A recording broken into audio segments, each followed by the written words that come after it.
The Grand Chamber of the Galactic Council grew unnaturally quiet as a hologram shimmered into existence at its center. Ambassador Zerthak of Valora materialized in full detail, his segmented limbs resting against the speaking dais.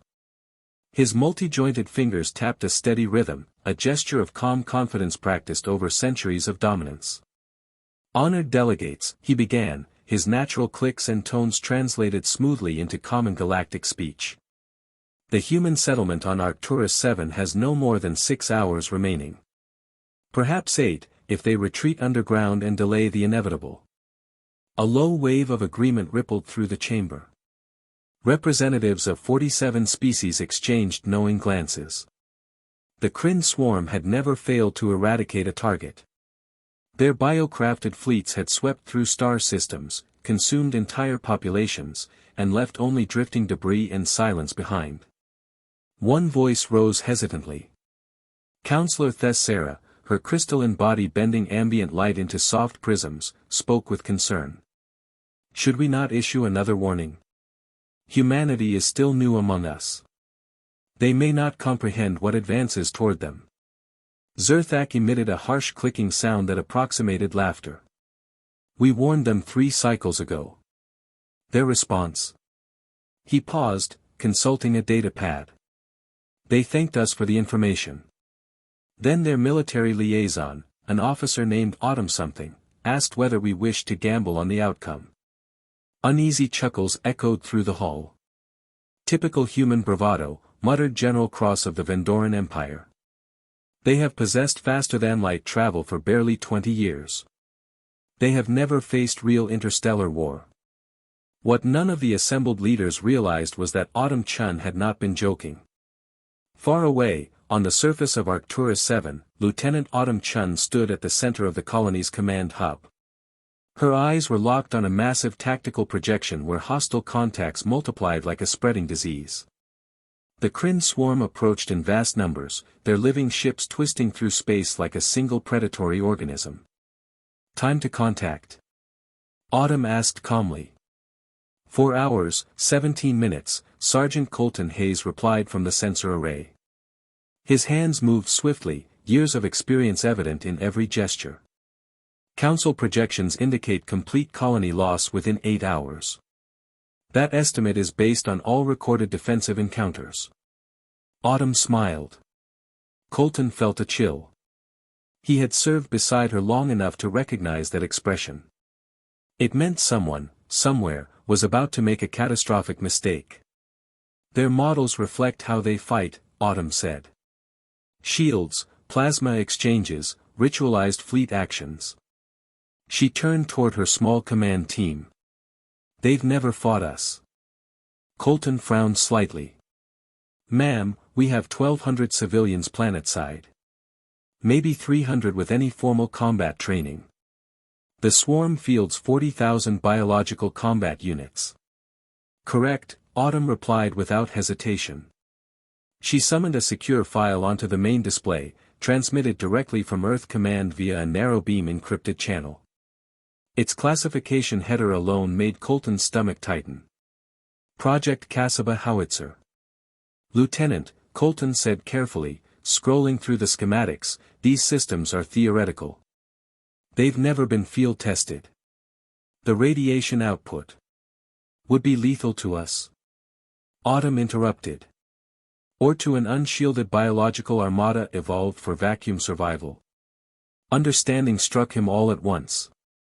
The swarm's greatest advantage, their organic hulls, their ability to endure the cold void without mechanical life support, was also their fatal vulnerability. We have 4 hours, Autumn continued. Convert every nuclear reactor on the colony. I want the Kas-Sabah platforms ready before the swarm reaches orbital dominance. As the Kryn fleet crossed into the Arcturus system, the Galactic Council reconvened to observe the slaughter. Several members had even placed wagers, inspired by Autumn's earlier comment. None favored humanity. The swarm has reached orbital insertion, Zerthak announced. No defensive response detected. The council leaned closer to their displays. There were no energy shields, no outgoing weapons fire, no evacuation patterns. The human colony appeared dormant. Have they surrendered? Thessera asked quietly. The Kryn do not accept surrender, General Cross replied. On Arcturus 7, Autumn watched the countdown tick away. The swarm spread outward, confident, preparing to bathe the surface in corrosive bioweaponry. All platforms ready, Colton reported. His voice held steady, though his fingers trembled near the firing controls. Entire districts had been evacuated to underground bunkers. Families huddled together, whispering prayers from dozens of Earth religions. Fire, Autumn said. What followed would occupy military academies and council archives for generations. The modified reactors did not explode conventionally. Instead, they unleashed tightly controlled nuclear reactions, shaping plasma and radiation through magnetic containment into focused beams of annihilation. Temperatures exceeded stellar cores. The Kryn swarm ceased to exist. Organic hulls vaporized instantly. Biosystems failed in microseconds. 40,000 combat entities were erased in 17 seconds. In the council chamber, silence fell like a physical weight. Zerthak's hologram flickered, as though his body could not reconcile what his senses reported. That cannot be correct, Thessera whispered, her crystalline glow dimming in disbelief. The models predicted ours. General Cross rapidly compared incoming data with centuries of combat records. They weaponized nuclear reactions in a configuration we classified as impossible. The radiation alone should have sterilized the colony. Autumn's image abruptly filled every display. We dug deep, she said evenly. And we shielded thoroughly. Humans learned about radiation the hard way. We've lived with nuclear weapons for over 3 centuries, Colton added, appearing beside her. We know how to survive them, and how to deploy them. Several counselors recoiled at the intensity in his gaze. Zerthak finally regained his composure. You risked your entire settlement on unproven technology. Autumn's smile returned, unsettling as ever.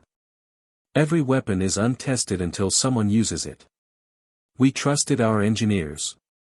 We're human. Innovation under pressure is kind of our thing.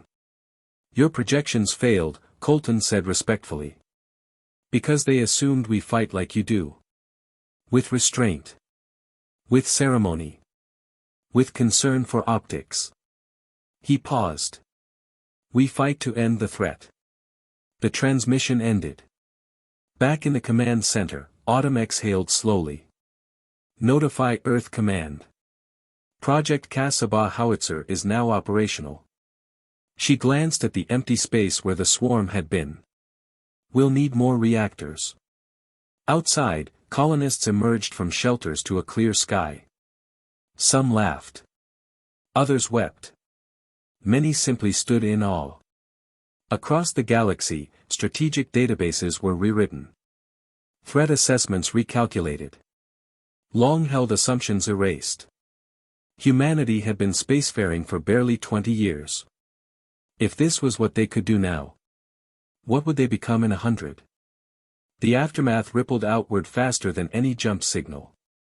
Trade routes buzzed with rumor and speculation. Militaries revised contingency plans overnight. Civilizations that once dismissed humanity as impulsive newcomers began to reassess.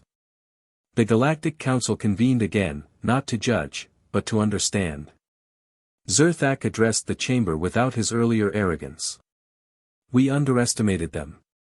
Not their numbers, nor their technology, but their mindset. Thessera inclined her crystalline head. They do not seek balance. They seek resolution. General Cross remained silent, staring at archived footage of the engagement. 17 seconds. That was all it had taken to end a threat that had haunted the galaxy for centuries.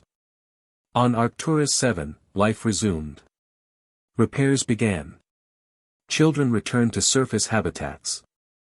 Engineers studied data that would reshape reactor science forever. Autumn Chun filed her report, already preparing for the next assignment. Humanity's reputation had changed overnight. No longer reckless. No longer naive. Dangerous, but precise. Colton watched supply ships arrive, bringing replacement reactor cores. You realize, he said quietly, they'll never look at us the same way again. Autumn nodded. Good. Because humanity had learned something important. In a universe of ancient empires and rigid doctrines, adaptability was the deadliest weapon of all. And the galaxy had just learned what happened when humans stopped asking permission.